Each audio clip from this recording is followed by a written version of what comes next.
So आज आपण topic cover करतोय sources of international law. The international court of justice uses the following sources to determine international law. खालील असलेले sources international court of justice वापर करतो एखादा international law establish करण्यासाठी. So पहिला आहे कस्टम. कस्टम हा इम्पॉर्टंट सोर्स आहे इंटरनॅशनल लॉचा, जो अनरिटन रूल आहे. म्हणजे असे रूल्स जे कंट्रीज फॉलो करतो, जे सगळ्यांना मान्य असतात, ते त्या कंट्रीजना वाटतं की ते बरोबर आहेत किंवा तेच देशाच्या भल्यासाठी आहेत असं मानलं जातं. फॉर एक्झाम्पल, सगळ्या देशांची प्रथा आहे की वॉर वेळीस इनोसंट लोकांना मारायचं नाही. हे अनेक देश फॉलो करतात कारण त्यांना वाटतं की हेच बरोबर आहे देशासाठी. कस्टम ला ऑफिशियली एस्टॅब्लिश करण्यासाठी as a source of international law दोन गोष्टी इम्पॉर्टंट आहेत. पहिलं म्हणजे अनेक देशांची प्रथा, म्हणजे अनेक देशांनी ती प्रथा फॉलो केली पाहिजे. म्हणजे असं रॅन्डमली कोणी एखादं देश करतय फॉलो असं होऊ शकत नाही.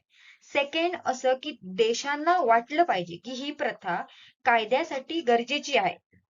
सेम एज पर पॉइंट 1 की रॅन्डमली कोणी सोपं आहे किंवा कन्व्हिनियंट आहे म्हणून फॉलो करतोय असं होऊ शकत नाही.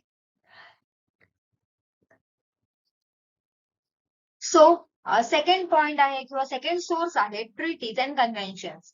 Treaties are formal written agreements. म्हणजे ट्रीटीज हे फॉर्मली रिटन अग्रीमेंट्स आहेत, ते देशांचे च्या राईट्स किंवा जबाबदारींची माहिती देतं. त्यामध्ये ह्युमन राईट्स म्हणजेच मानवी हक्क, एन्व्हायरमेंटल प्रोटेक्शन, ट्रेड एक्सेट्रा हे सगळं इन्क्लुडेड आहे. Treaties are legally binding, meaning that countries that sign them are legally obligated to comply with their provisions. म्हणजे एखाद्या देशाने ट्रीटी साइन केली आहे, त्या देशाला ती ट्रीटी फॉलो करणं गरजेचं आहे किंवा ते बंधनकारक आहे. So discussing with conventions. Convention हे ट्रीटी सारखंच आहे पण ती ब्रॉडर कन्सेप्ट आहे. कन्व्हेन्शन हे इंटरनॅशनल ऑर्गनायझेशन ऑर्गनाइज करतं, जसं की युनायटेड नेशन्स आणि मल्टिपल देश एकत्र येतात आणि एका स्पेसिफिक टॉपिकवर डिसिजन घेतात. इन शॉर्ट, कन्व्हेन्शन झाल्यानंतर ट्रीटी क्रिएट केली जाते. फर्दर थर्ड सोर्स आहे general principle. Treaties and custom जसे इम्पॉर्टंट आहे तसं जनरल प्रिन्सिपल देखील इम्पॉर्टंट आहे. जरी जनरल प्रिन्सिपल हे कन्सिडर केलं नाही जजमेंट्स मध्ये, पण तरी तो महत्वाचा सोर्स आहे इंटरनॅशनल लॉचा. जनरल प्रिन्सिपल हे तेव्हा गरजेचे पडते जेव्हा इंटरनॅशनल ट्रिब्युनल्सला, जसं की इंटरनॅशनल कोर्ट ऑफ जस्टिसला एखादा वायडर कन्सेप्ट अडॉप्ट करायचा असतो, जसं की लीगल पर्सनॅलिटी ऑफ कॉर्पोरेशन, तेव्हा जनरल प्रिन्सिपल उपयोगी पडतो. So fourth source of international law is judicial decision.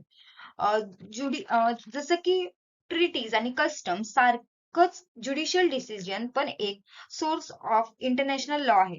जेव्हा इंटरनॅशनल कोर्ट म्हणजेच इंटरनॅशनल कोर्ट ऑफ जस्टिस एखाद्या स्पेसिफिक केसवर डिसिजन घेतात, ते ज्युडिशियल डिसिजन मग रेफरन्स म्हणून किंवा गायडन्स म्हणून भविष्यात होणाऱ्या केसेस मध्ये उपयोगी पडू शकतात.